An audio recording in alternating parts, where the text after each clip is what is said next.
Hey guys, welcome to Offshoot Comics Off Topic. We're your host Kirby Kid, Black Superman, Simply Cedric, Thomas Made also known as David Clark, Walter Bryant, Cedric Harris. Kevin Papan. and today we're talking about Guardians of the Galaxy Volume 2. What y'all think about it? I liked it, man. I liked it. I did. I can't say it's as good as the first one, but I liked it a lot. I enjoyed it. It honestly, for me, it seemed like for a lot of the movie, it was trying to find the story. Yeah. But then all of a sudden, like, oh, that's the planet. They're fighting the planet.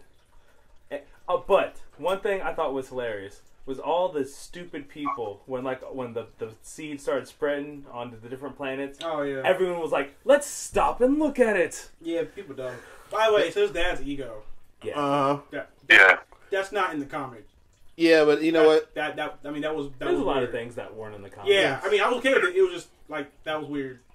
Yeah, Celestial things. And I was trying to think, I'm like, so how did you as a planet write your genetic code in a way that it also inherited the power cosmic? I didn't get that because you didn't have DNA to begin with.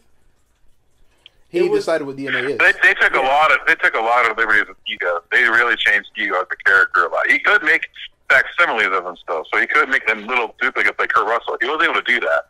But what he was trying to do, he never really was able to do that kind of stuff. And I wonder, he controlled his, the planet itself. They were faithful in how he can control all elements of the planet. But really, and he was a bad guy. He was a mad god for all intents and purposes in the comics too. But really, they that's what we're Cedric talking about, searching for the story, for sure, searching for the story, because they didn't really I knew where they were going to go with it because I know Ego, and I was like, okay, he's a bad guy for sure. But other than that, I was like, okay, they're just kind of one-liner after one-liner. But what I liked is I think each character had its time to shine, and I really loved Rocket in this one. Yeah, and I see, I actually really, really like the fact that they just embraced the comedy in this movie. Yeah. They said, this is going to be just out there. We're just going to make you laugh. I mean, there's going to be some adventure to it, but we are just here to make a really, really funny adventure movie. And I love that they just embrace that and just went all out. David Hasselhoff is a movie. I think, let's say Drax had 100 jokes. They could have done the 90. Not every one of them landed, but he was funny. I liked his development. Some of that might have been hilarious. I like Drax. He's like, you're. Don't get me wrong. I really liked him a lot. On the inside. But I think that some of them it was a little much because they repeated the nipple once, twice. And you don't need to repeat the same joke again. And I think that there definitely was a lot more humor to him, which I liked a lot. Him and Mantis played off each other really well. And I really, overall, I was happy with his development. And I thought Nebula and Gamora's relationship was cool. I thought it was going to be kind of weird at first until I thought, okay, you can actually see Nebula's side of things and why she hates everybody so much and stuff. So I was actually getting somewhat sympathetic to her. Star-Lord, I thought he nailed it again. I thought he was pretty rad. Baby Groot, pretty badass. I thought it was going to get annoying and it was going to get kind of redundant, but he's really, really cute. He ripped off a toe. Yeah. Right? He ripped off a human toe. Groot, that's an entire desk. Yeah. Yeah. What was funny is that remember in the first one where Rocket's get his eye and bring his eye back, and they didn't do it. Well, he got his eye in a second. That was pretty funny. Yeah. He got it this time. And Yondu, dude, I admit, I really like Yondu. So I was a little awesome. sad that I shed the one manly tear, Right. That was cool, but I kind of see, because there's talks that the Guardians play a bigger part in Infinity Wars. Well, yeah, her dad is Thanos, so they should be playing a big part. And there was literal talk of an Infinity Stone in this movie. Right. Yeah. But I don't think they could pay Michael Roker. I think that's his name. Mm-hmm. I don't think they had enough money to pay him Or for another, Rooker, whatever his name is. Well, because I there don't were think they got enough so to pay him. many people Yeah. in Infinity War. Well, not only that, Karen Gillan, who was Nebula, they have to pay her. They're paying Zoe Saldana. It's 80 people, right? It's going to be a lot. There's a lot of people. But you know And what, special though? effects. Well, no, but Michael And special Rooker effects. can still be in it, though, because remember, when Thanos gets the gauntlet, he can do all sorts of weird stuff. True. Yeah. But I think also salaries with that kind of big movie, I think a lot of them realize just being part of that ensemble cast is reward enough because you're going to get other acting gigs coming from it. Don't slash their pay. Don't slash their The rate budget for those movies is $1 billion. Half that's going just to Robert Downey Jr. Right. Yeah. But there's also back end money too, though. So Well, yeah. you know. But tell me, you guys weren't stoked to see the original Guardians get a little love in that finally. Say that again. Minus Vance. Yeah, didn't you get the end credit scene, dude? Oh. With Stallone? Stallone, you had Well, which Martinek, end you credit had... scene? There was like a million. There was 35 million. Being Rains was Charlie 27. Yeah, Ving Rhames. Like I was actually pretty cool with that one, and then I would love. I really liked it. They can't do the whole team because Vance Astro had Cap's shield, so that's just too far of a stretch to see like how did he get his shield. Other than that, they really were pretty good with making sure at least they brought in the old Guardian somehow. I liked it. I liked it a lot. Well, I liked the. Well, there's a bunch of end credit scenes, but I liked the ending. I had like they had these gifs of them dancing through the credits, and all of a sudden whenever Drax popped up, he didn't dance because like in the movie, there's that one line who's like, there are two types of people in the galaxy: those who dance and those who don't. It's like, and when I saw the love of my life, there was music playing, and she stood there like she was dead. And he's like, the preview did not do that line justice. It played out so much better in the movie with that whole dialogue between them two. It was hilarious hearing him talk like that. Yeah, but honestly, for me, my favorite line was Drax when he strapped on the jetpack to him, and he's like, "Oh, my nipples!" And he just goes flying around. I mean, it was a callback to like he's like, "I don't like wearing the jetpack because I have sensitive nipples," and they waited a long time to get that callback, but it works so well. See, I didn't like that as much. I think it would have been funny if they said that without the first joke. I think it was just like, come on, man, like really. But he definitely had some funny lines, like when he was grilling Kurt Russell about his anatomy and stuff. It was pretty funny. He's like, my father would often tell tales of when he impregnated my mother. I could not stop laughing.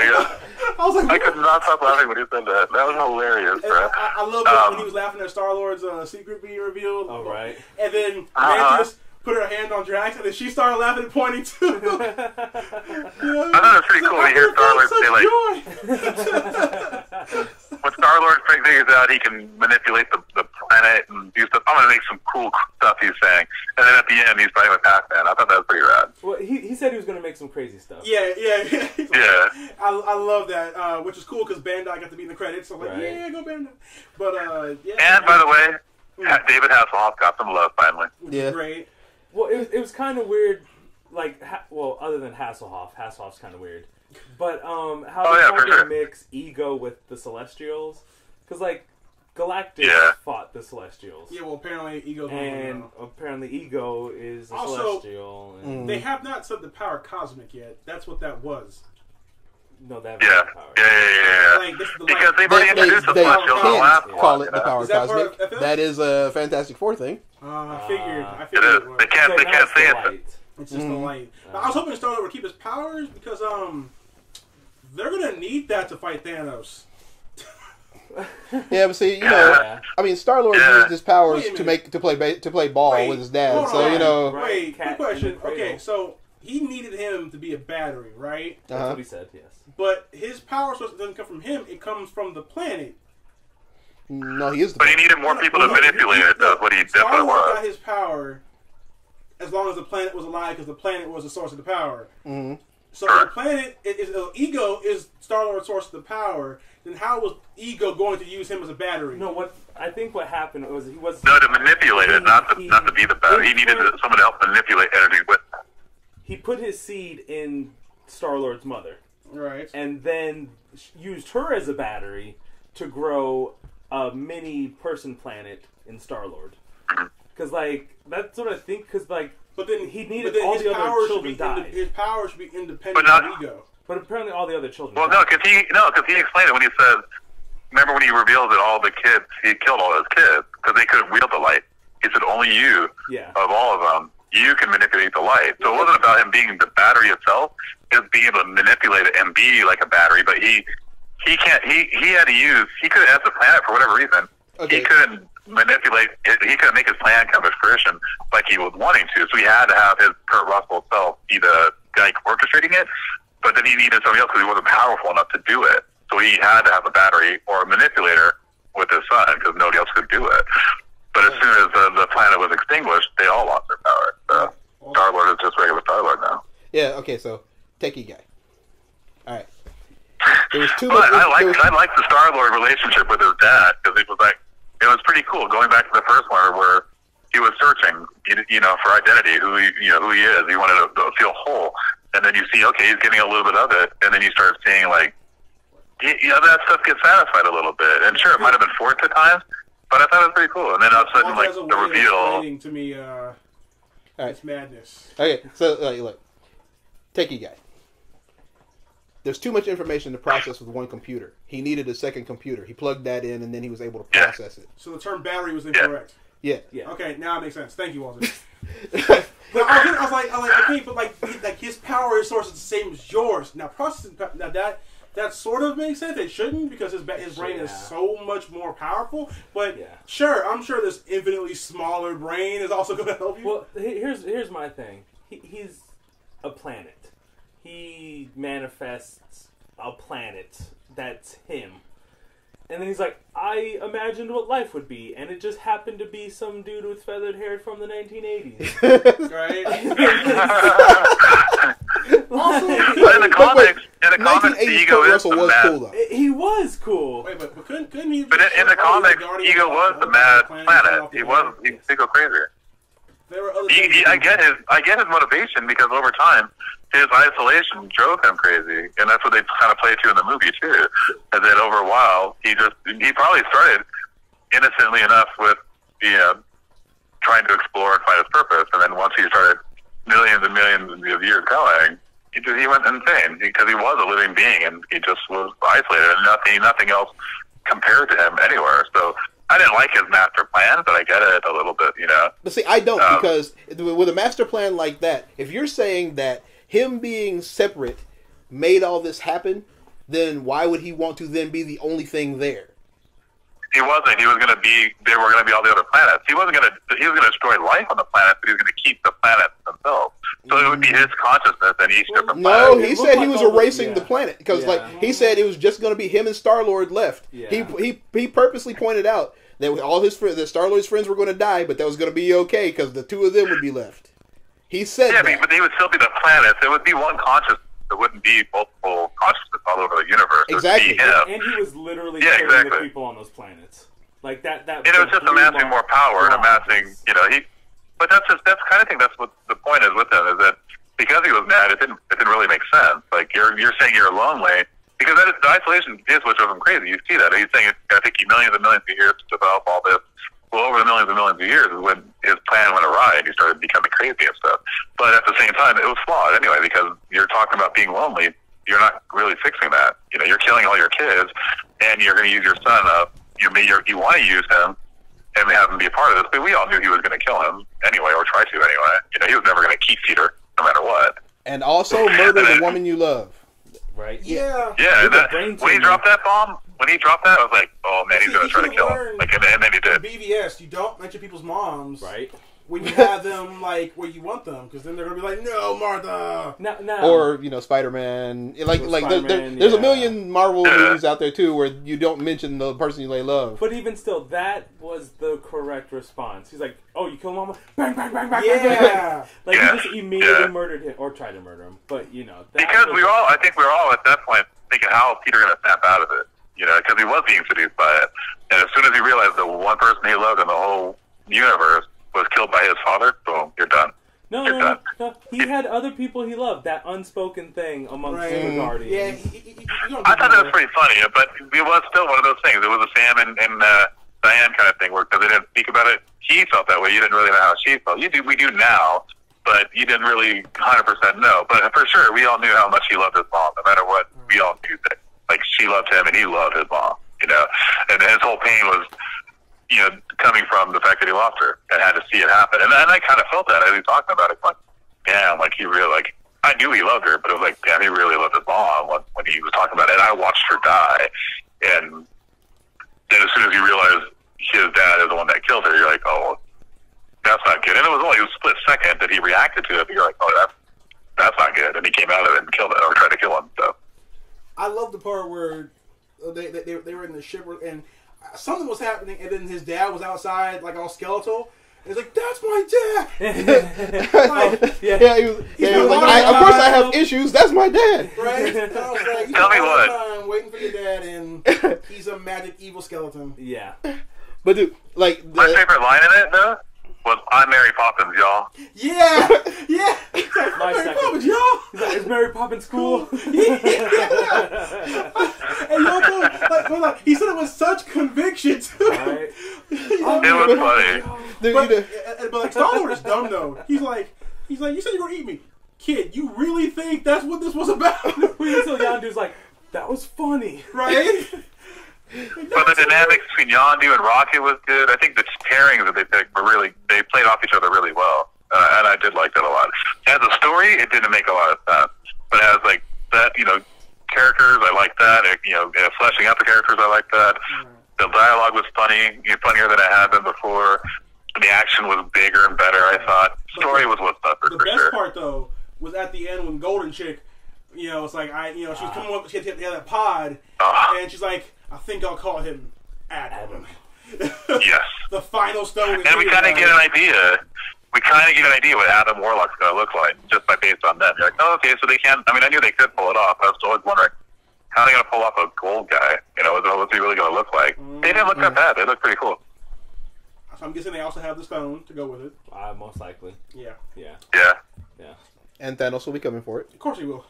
And he's going to do it himself. Hey, I'll say this. I mean, I didn't love it as much as the first one, for sure. The first one I thought was magic. This one was good, but it wasn't magic Groot, like though. the first one. Teenage Groot, baby Groot, then teenage Groot. I am Groot. I am Groot. His voice changing was pretty funny. Playing video games, right? Calling Star-Lord boring. Getting chastised by Star-Lord like he's his dad, telling him to clean his room, but he doesn't like that he's just playing these stupid games all the time. Little throwback to the Zune was pretty funny, Oh, this is how Yondu felt. Right. Now, do you think that Star-Lord and Gamora are going to get together, or do you think she'll get with someone else first? Because in the comics, she once got with Tony and was severely disappointed. And that was only a few years ago in the comic book, so I would love to see But that was pretty brief, too. Even when those two hooked up, it was just a hookup, and it was done and over with pretty quickly. I think they won't cheese that out. I think they'll leave it with Star-Lord. Because honestly, they have really good chemistry, and I don't think that they're going to really mess with that too much. It'd be really funny, though. No, I think they're going to get together before, and then in like Infinity War or they're something, gonna get together off screen. Gamora's going to be like, oh, look, there's these other people that are pretty awesome. Then their baby will be born. I think like, Tony will hit on her. Or she'll be, or Thanos will be ready to kill Star-Lord. Like, don't kill him. Why? He's the father of my baby. And he'd be like, you're not my real daughter anyway. Thanos has no children. I realized that Gamora was strong. I didn't realize she was quite that strong when she picked up that. When she picked up that. No, she's not his daughter though. But she picked up that. She picked up that cannon and then one-handedly. You think Thanos would allow herself to call him her daughter, right? Or call her his daughter if she couldn't lift something like that, right? Still, dude, I'm They just always saying. classified her as having an enhanced strength, not super strength. So I was surprised to see not that she's super strong. Like she really is strong.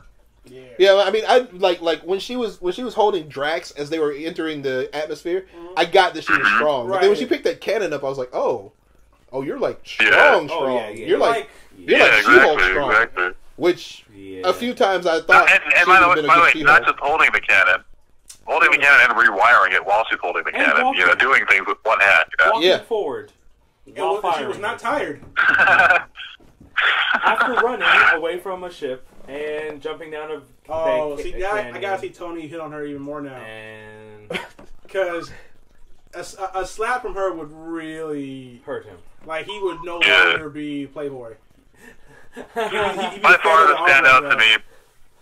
By far the standout was Rocket, though. I absolutely love the Rocket scene. It was awesome to see him do that. Just take everybody out. And then beat up a couple of guys, too. I'm like, wait, he's got no weapons. He don't need no weapons. It was really, really cool how they did all that. Right. Now, I wonder how the seed is going to impact everything else, because, that happened. Like that's like because like Agents of Shield has been real good so far with things that happen in the movies having an impact on the show. Yeah. So I'm just curious because like they're not going to just forget the Dairy Queen exploded and turned into an alien seed thingy. Now, the seed was planted in Missouri.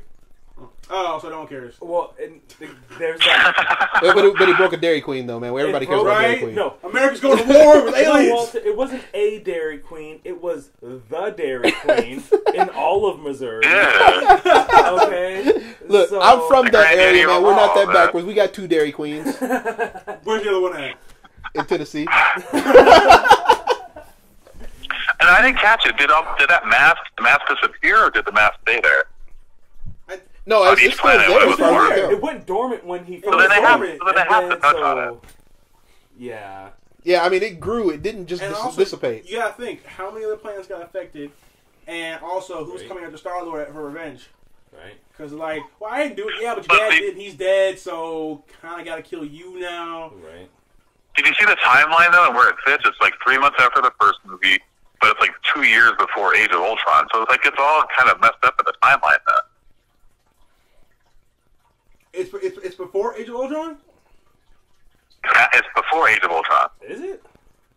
Yeah, I was reading about it today. It's before even Winter Soldier even.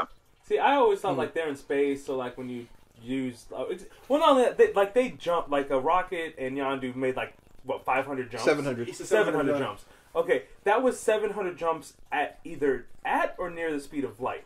So that means time travel is you're literally traveling through time through space. So I always never considered Guardians of the Galaxy like super in the timeline of the other Marvel movies because they're in space traveling around. Like how Luke and Leia are twins, but technically Luke is older because he traveled farther. Nerd stuff. I don't deal with time. Time Well, is bad.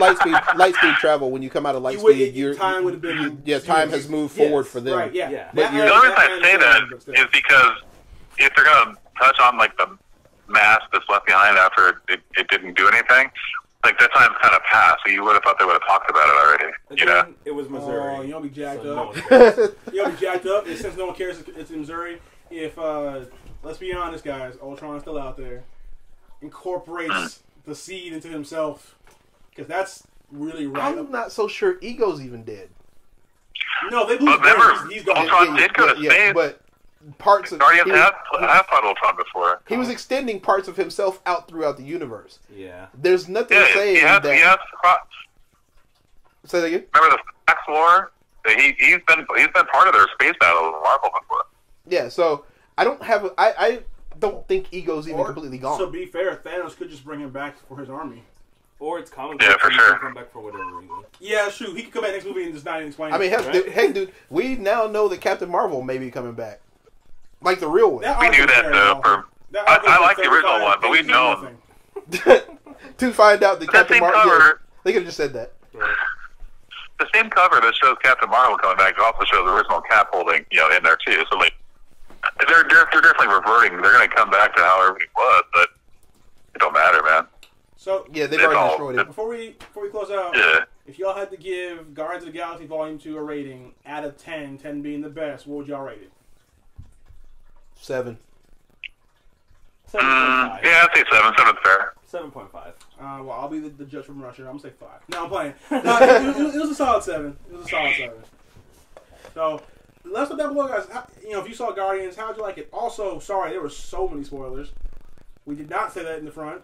You should have known. You should have known. Should have known. Come Oh, on, real quick, if you real- listen to it, you watched it too. Real quick, before we go, one thing that Guardians actually touched on that like every superhero or space movie ever comes out and they do, but this is the first time anyone's ever mentioned how dumb that is. When Drax jumped inside the Beast and was like, "It's gonna be thinner on the inside," and it's like, "No, it's exactly as The thick." same thing is. And then he was convinced that he killed the thing at the end. Well, I love how Groot funny. was hitting in the back because he landed on the boombox. Right? Like Groot did not help out at all in that fight. No. Not at all. No, but he was very cute. Right. He was. So, but anyways, guys, that's it for this video. Until next time, we've been your host Kirby Kid. Like Superman. Simply Cedric. Thomas made me. See you later, guys. Ow, my nipples!